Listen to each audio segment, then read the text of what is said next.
بسم الله الرحمن الرحيم الحمد لله رب العالمين والصلاة والسلام على أشرف الأنبياء والمرسلين نبينا محمد وعلى آله وصحبه أجمعين وبعد. السلام عليكم ورحمة الله. اللهم علمنا بما ينفعنا وانفعنا بما علمتنا وزدنا علما. Alhamdulillah, we've reached the final chapter, which is Al-Ma'qid Al-Ashrun, which is the 20th chapter, حفظ الوقت في العلم. Basically being keen on using your time wisely and seeking knowledge. إذا كان العلم أشرف مطلوب والعمر يطوي كجليد يذوب فعين العقل حفظ الوقت فيه والخوف من تقضيه بلا فائدة والسؤال عن يوم القيامة يحملني وإياك على المبالغة في رعايته. So basically saying that if the seeking knowledge is one of the most honorable acts that you can do, then and your lifetime is basically disappearing, going away, then one should be very keen on protecting his time and being fearful for losing his time without benefit. Especially on the Day of Judgment, we'll be asked, what do we do with our time? Every single second that's passed will be questioned by Allah subhanahu wa ta'ala on how we use that time in our lives for His service or against it. If we look back throughout the Quran, Allah Azza wa Jal, He swears in many instances by the time, wal-asr, wal-layl, wal-duha, wal-fajr, wal-witr. Some say is the odd nights. All these times Allah subhanahu wa ta'ala is swearing by, because when He swears by something, it's to show its greatness, right? To show that He's giving ta'zeem to it. So, also, for example, all our ibadat, or most of it, is based around time. Inna salata kana al-mu'minina kitaban mawquta, right? Why is it specific times throughout the day? Ramadan, specific month of the year. Dhul-Hijjah, specific days of the month of Dhul-Hijjah. All these times teaching us to use our time wisely, right? Because you are nothing but, as Hasan al-Basri rahimahullah used to say, but a bunch of days, and every time a day passes, so does a part of you, right? So all we're doing is continuously going to the grave, and time is dissipating from us. So how are we going to use our time? Do we use it wisely? Do we spend it, taking advantage of it? So this chapter mostly is to encourage us in seeking knowledge and using our time wisely. قال ابن الجوزي رحمه الله تعالى في سيد الخاطر ينبغي للإنسان أن يعرف شرف زمانه وقدر وقته فلا يضيع منه لحظة في غير قربة ويقدم فيه الأفضل في الأفضل من القول والعمل. Ibn Jawzi rahimahullah ta'ala, he was saying that it is befitting of a human being, any person, that he should know the honor and the blessings of his time. And he should spend his time wisely, not losing a single moment, except that is bringing you closer to Allah subhanahu wa ta'ala. And he tries to choose the best and the best. You try to use your time the most wise and get, they say, the bang for your buck, right? What's the best thing you can do with this time that you have right now? So he's saying in speech and in action, how many times we talk without benefit? Are we weighing our words before we speak? Right? Are we using our time to get closer to Allah subhanahu wa ta'ala, or are we using it in sinfulness to get farther away from Him? So he's saying be keen on how you use this time. ومن هنا عظمت رعاية العلماء للوقت حتى قال محمد بن عبد الباقي البزاز ما ضيعت ساعة من عمري في لهو أو لعب. And so this is how the scholars of our ummah give such greatness to time and use it so wisely. So one of the scholars of the past, Al-Bazzaz, he said that I did not waste 1 hour of my life in lahun or la'ib, like playing games or discussing fruitless affairs, right? He didn't spend 1 hour of his life wasted in that. وقال أبو الوفاء بن عقيل الذي صنف في كتاب الفنون في 800 مجلد إني لا يحل لي أن أضيع ساعة من عمري. Ibn Aqil rahimahullah, he's one of the Imams of the Hanabila, and he was called Shaykh al-Islam of his time, like around the 400s, I believe. He wrote a book called Funun in 800 volumes, right? And he said to his students, it's not permissible for me to lose 1 hour of my time. I can't waste 1 hour, not even 1 minute.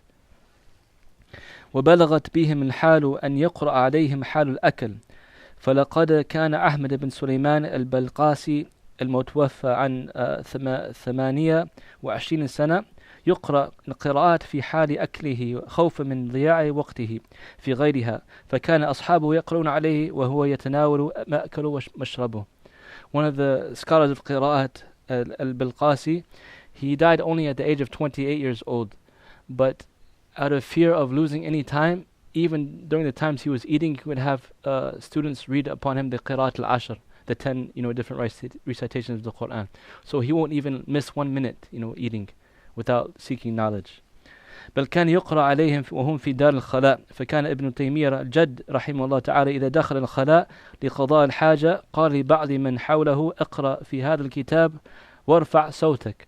And even some of them, to the point that they won't lose any time, they had their students read upon them while they were using the restroom. Ibn Taymiyyah, the grandfather of the one that we know most popular, he was also a scholar. He used to have his students read upon him while he was using the bathroom. So he won't even waste the time. They would stand outside of the bathroom and read upon him certain types of books. And this is in reading. وتجلت هذه الرعاية للوقت عند القوم رحمه الله في معالم عدة لم تبلغها الحضارات الإنسانية القاطبة. And this is the case of people, before our times, when they didn't have, the ease of modern civilization that we have. We have so many different paths and tools to reach to seek knowledge that are so easy for us. But in their day, they had a lot more hard time, a lot less distractions than we do, first of all, yet they were so keen on using their time wisely. Think of just like your cell phone, how many times a day you check it, right? How much time is that taking away from your life, right? They didn't even have that, but look how keen they were to be careful about losing any second of their life. We have the phones, the TVs, the social media. If you go and calculate how many hours upon hours of our lives are wasted upon these things, sometimes it's sad. So we have to be extra keen on protecting our time. منها كثر دروسهم. So the first part he's talking about how they would, use so much time in seeking knowledge. Now he's talking about in terms of their study habits. فقد كان النووي رحمه الله يقرأ كل يوم 12 درسا على مشايخه. والشوكاني رحمه الله صاحب نيل الأوطار تبلغ دروسه في اليوم والليلة 13 درسا منها ما يأخذ عن مشايخه ومنها ما يأخذ عنه تلاميذته. So Imam al-Nawawi rahimahullah used to have 12 lessons a day. Imam Shawkani, he had 13 lessons a day, some that he would teach and some that he would study from, right? And it's not like you can picture each lesson is approximately like half an hour to 1 hour long, right? So 12 to hours maybe, just taking the lessons, not going to prepare for it or studying afterwards.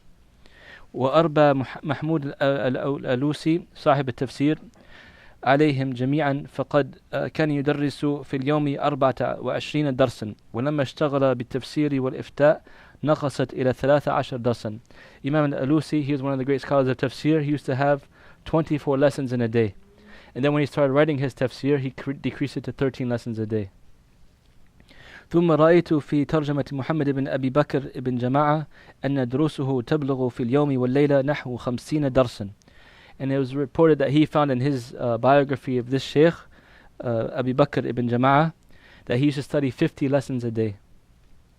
ومنها كثرة مدروساتها فقد درس ابن تبان المدونة نحو 1000 مرة وربما وجد في بعض كتب عباس بن فارسي بخطه درسته 1000 مرة. So these scholars, Ibn Tibban and Ibn al-Farisi, did the Mudawwana, studied it, the one book, 1,000 times. Imagine reading a book 1,000 times.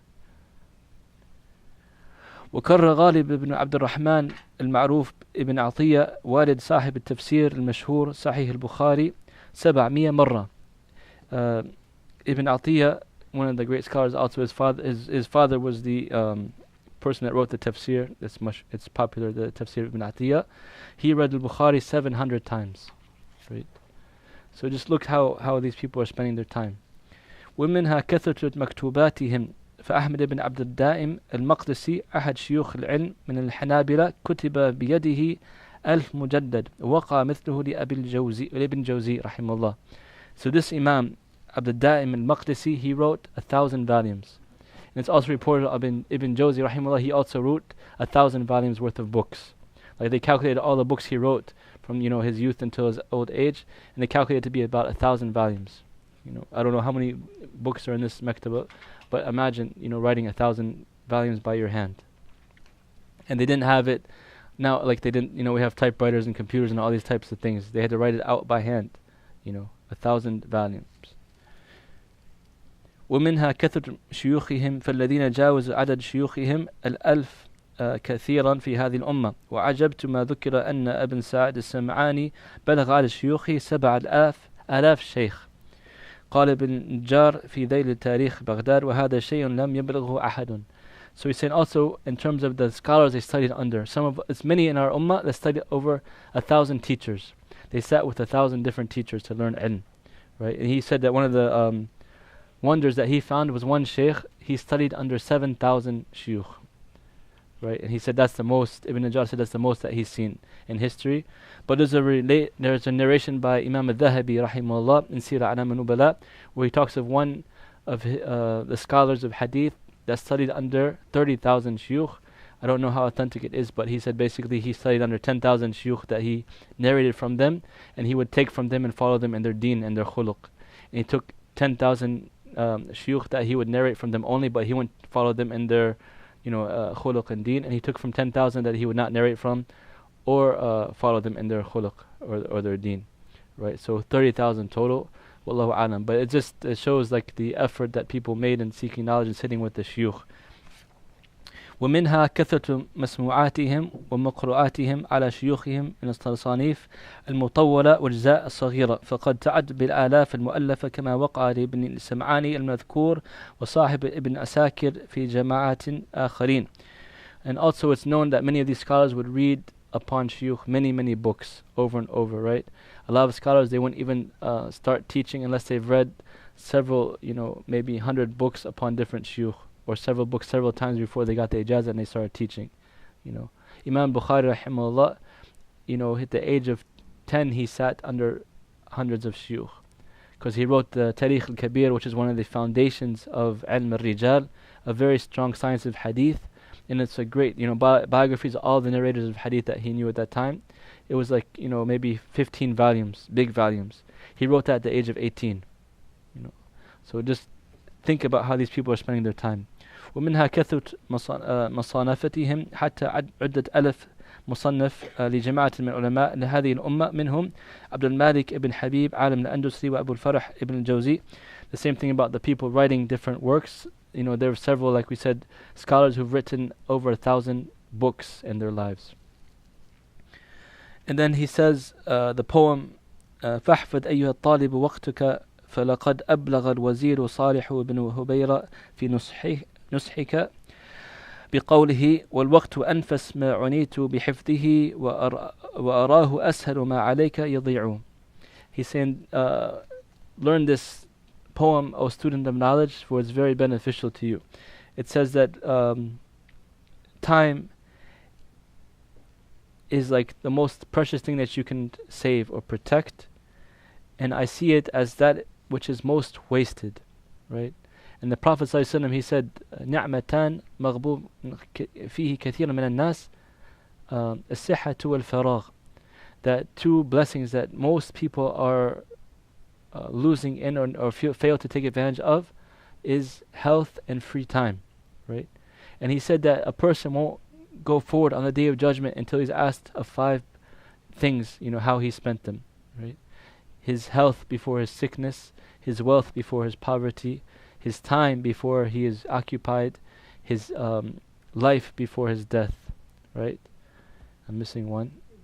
And his youth before his old age. So 3 of those 5 have to do with time. Youth, free time, and life, right? Imagine how you're going to go on the Day of Judgment and say, how did you spend your time? How do you calculate your time?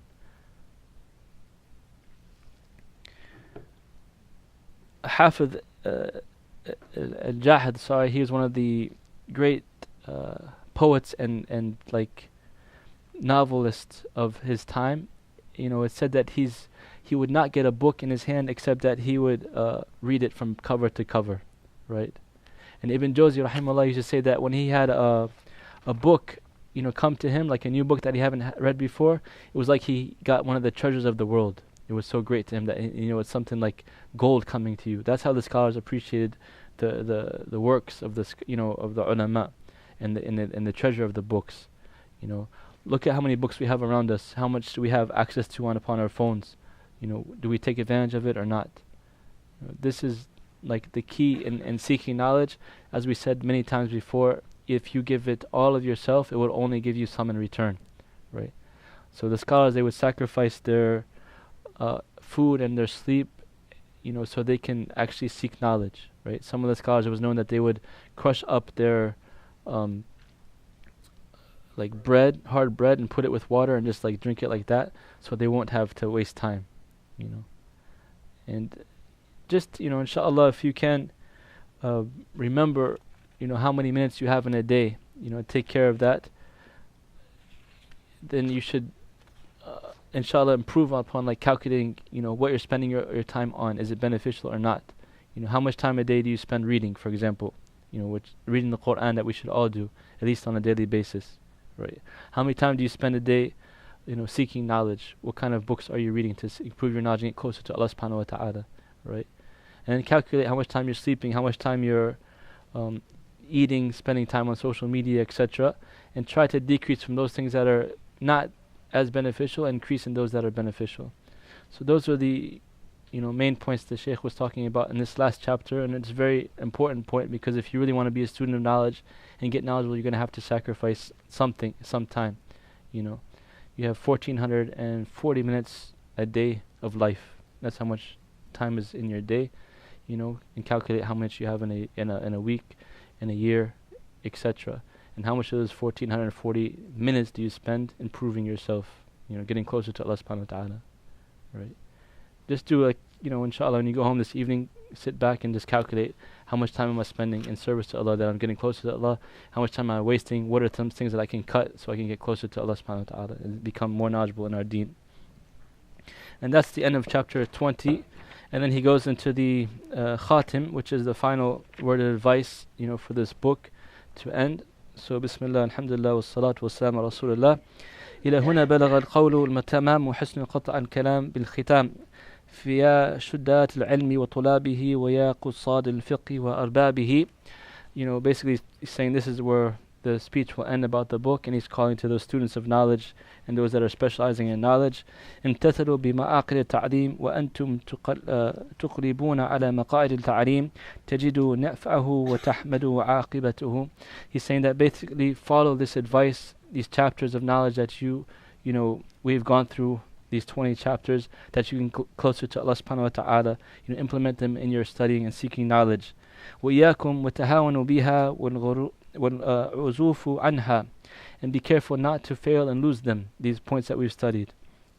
فإنها مفتاح العلم ومرقاة الفهم, for they are the keys to knowledge and the doors to understanding. وبها تجمع العلوم وتوصل وبها تسير الفنون وتحصل.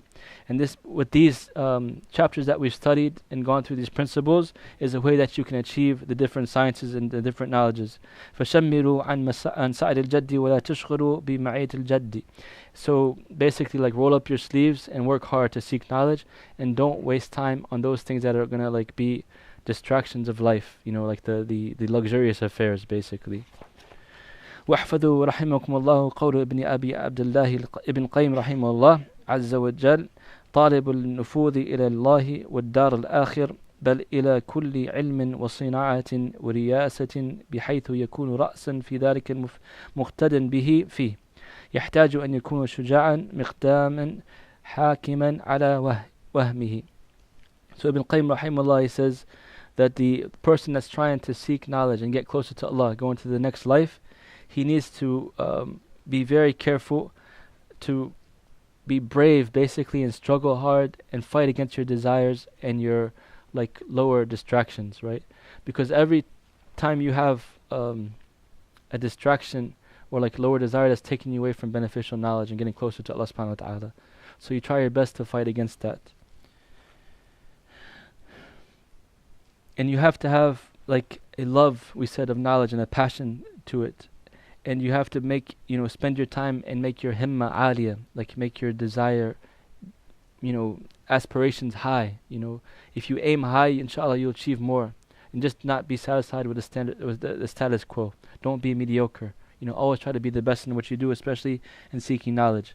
He says to be calm and to have patience and to keep going and not giving up. and don't let like wasted time daydreaming about fruitless affairs, but be practical and consistent. Don't waste time up in terms of um, eating, oversleeping, having too many gatherings with friends out, social events, stuff like that. That's just a waste of time. Don't let that overtake you. And also, if you start getting knowledgeable in the deen, and it's blessed from Allah subhanahu wa ta'ala, don't ever get prideful and let like the praise of the people get to your head, right? And likewise, if you're seeking knowledge and you're getting knowledgeable in the deen, and people are criticizing you for not going out with them, or partying, or having fun, always being strict, don't let their blame upon you have effect upon you, like as well. Always just be consistent. The praise or the blame doesn't, as long as you're following the way of Allah subhanahu wa ta'ala, the praise and the blame doesn't matter. Just be consistent and keep striving. And he says to like have the good character and the akhlaq of the ulama and the tulab al-ilm. You're representing the deen of Islam. So as you are a student of knowledge, be keen to represent it, like to show yourself as a student of knowledge. Wear the proper dress, act the proper way. Don't be a fool in front of others. Try to have like higher standards, in terms of not doing what everybody else does. Sometimes, I've seen some people that have position of leaderships, or they're people of knowledge, and they say, or they show off like things that are very distasteful, and that's not the way of a student of knowledge or leaders in general. They have to, even though sometimes it might be easier, it might be fun, and you have that desire to do so, but you should hold yourself to a higher standard, right? Because you're taken as an example. So be keen to try your best to have the high character at all times.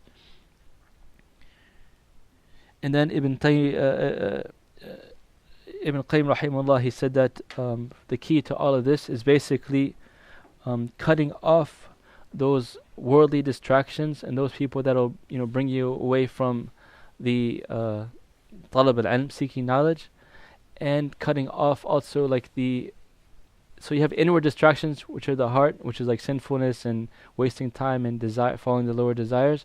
And you have the outward distractors, people that are trying to waste your time, doing frivolous things, spending time in the wrong way. So be very balanced and very keen to cut both of those off if you want to succeed, right? And that's with all endeavors. If you look at successful people, in the dunya as well, they do the same thing. They sacrifice, some of the pleasures of this world to achieve a higher goal. You look at some of the greatest scientists, some of the greatest leaders, some of the greatest business people, they had to sacrifice certain things to get to the level they reached, right?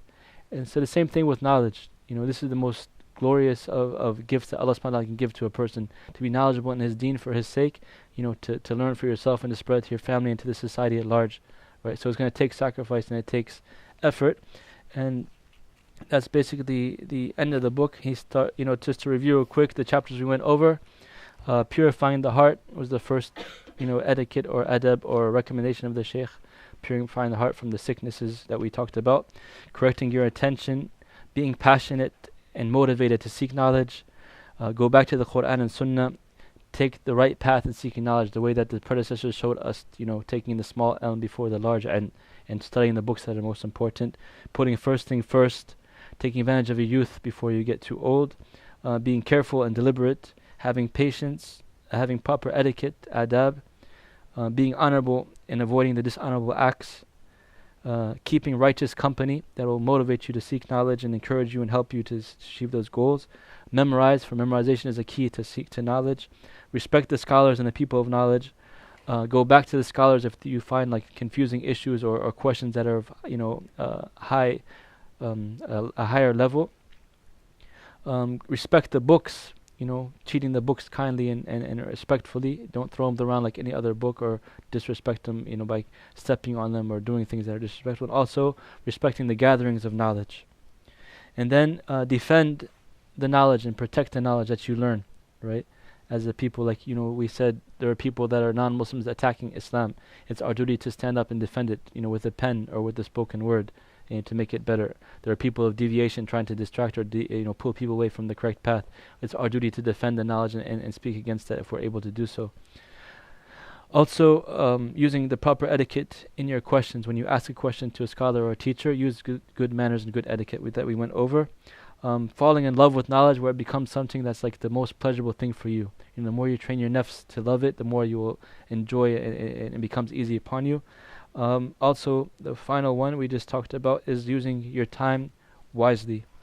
And then the Shaykh he makes dua. He says, Allahumma yassir lana ta'adim al-ilm wa ijlalihi wa ja'alna mimman sa'alahu kadhalika fanalahu. He says, Oh Allah, make us of those that we respect the knowledge and honor it, and that we are those who strive for it to and attain it. Allahumma innaka nas'aluka ilman nafi'a wa na'udhu bika min ilman la yanfa'a. And we ask you, Allah, to give us the knowledge that is beneficial, and we seek refuge in you to get from the knowledge that is not beneficial. Allahumma allimna ma yanfa'una wa anfa'na bima 'allamtana wa zidna ilma wa 'amala. He said, Oh Allah, teach us with that which is beneficial to us, and benefit with that which you have taught us, and increase us in knowledge and action. اللهم اقسم لنا من خشيتك ما تحول به بيننا وبين معصيتك ومن طاعتك ما تبلغنا به جنتك ومن يقين ما تهون علينا مصائب الدنيا. Oh Allah, give us the khashya or the fear of you that will put a barrier between us and sinning against you, and provide us with obedience that will let us reach Jannah, and give us yaqeen or certainty that will make the hardships of this dunya easy upon us. اللهم متعنا بأسماعنا وبصارنا وقواتنا أبدا ما أحييتنا. Oh Allah, let us live in this world with the benefit of our hearing and our sight and our strength as long as we are alive. وَجَعَلْهُ وَارِثًا مِنَّا, and let us be inherited with that. اللهم لا تجعل الدنيا أكبر همنا ولا مبلغ علمنا. And oh Allah, do not make the dunya our biggest concern, nor the farthest reach of our knowledge. وَلَا إِلَى النَّارِ مَصِيرَنَا, and don't allow us to go to the hellfire as our destination. وَلَا تُسَلِّطْ عَلَيْنَا مِنْ لَا يَخَافُكَ فِينَا وَلَا يَرْحَمُنَا, and do not put upon us those who do not fear you in us or have mercy upon us. And we ask Allah subhanahu wa ta'ala to accept from us. Alhamdulillah, we finished this book, and we ask Allah to bless us. We have dinner, inshallah. If you have any questions now, you can ask. If not, we can just go ahead and eat, and we can discuss either now or on WhatsApp the next book that we're going to study. So alhamdulillah, we finished Da' Dawa, the sickness and the cure, and then we finished this book, Ta'dim al-Ilm, how to respect knowledge and the etiquettes of seeking knowledge. And next we'll either do like a book in either Aqidah or Fiqh or Hadith, inshallah. So the idea is to keep going and building upon smaller text if possible, and increasing our knowledge in the deen that we at least are obligated to know about. Jazakumullah khairan. Ayyakum. Any questions? Advice? Small remark. Yes. The hadith you mentioned the 5 things that a person will be asked about. There's a hadith that says "Irtanim khamsan qabla khams." Yes. That was the 5 that you listed. No. Another hadith is لا تزور قدم عبد يوم القيامة حتى يسأل عن 4. نعم. عن عمره فيما أفناه وشبابه فيما أبلاه وماله من أين اكتسبه وفيما أنفقه وعن علمه وما عمله. No. Yeah. So that's technical translation. Is the first hadith that we mentioned is take advantage of 5 before 5, which is your youth before your old age. It's not in the same order, I don't have it written, but roughly your youth before your old age, your health before your sickness, your wealth before your poverty, your free time before you're occupied, in your life before your death. And then the other hadith is that you won't be taking a step forward on the day of judgment unless you are asked about 4 things: your youth, how you spent it; your money, how you earned it; your and how you spent the money; shababak, and your life before, how you spent it. Your youth, how you spent it, basically. Your wealth, how you acquired it, how you spent it, and your knowledge. Your knowledge and what you did with it, which is another important one that applies to what we were talking about. The knowledge that you attained and how you spent that knowledge. Because like they say, zakat al-ilmi at-ta'lim. So the zakat for seeking knowledge or understanding something, learning something, is teaching it, right? Whether you teach it to your family, or your friends or somebody in society, and everything time you teach somebody something, inshallah, you get the reward of that, whatever they act upon that knowledge. So imagine if you taught somebody some ayat of the Quran, or the Fatiha, or how to offer salat, or such and such is fard, or such and such is haram, and every time they do that fard, you get some type of reward from it. Every time they stay away from that haram, you get some type of reward from it, inshallah. So, yeah, jazakallah khair.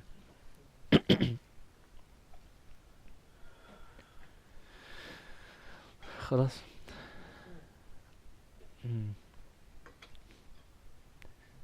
All right. If you have any suggestions for books, inshallah, you can just let me know. Now we can eat some pizza in the meantime, and then جزاكم الله خير. سبحانك اللهم وبحمدك أشهد أن لا إله إلا أنت أستغفرك وأتوب إليك. السلام عليكم ورحمة الله.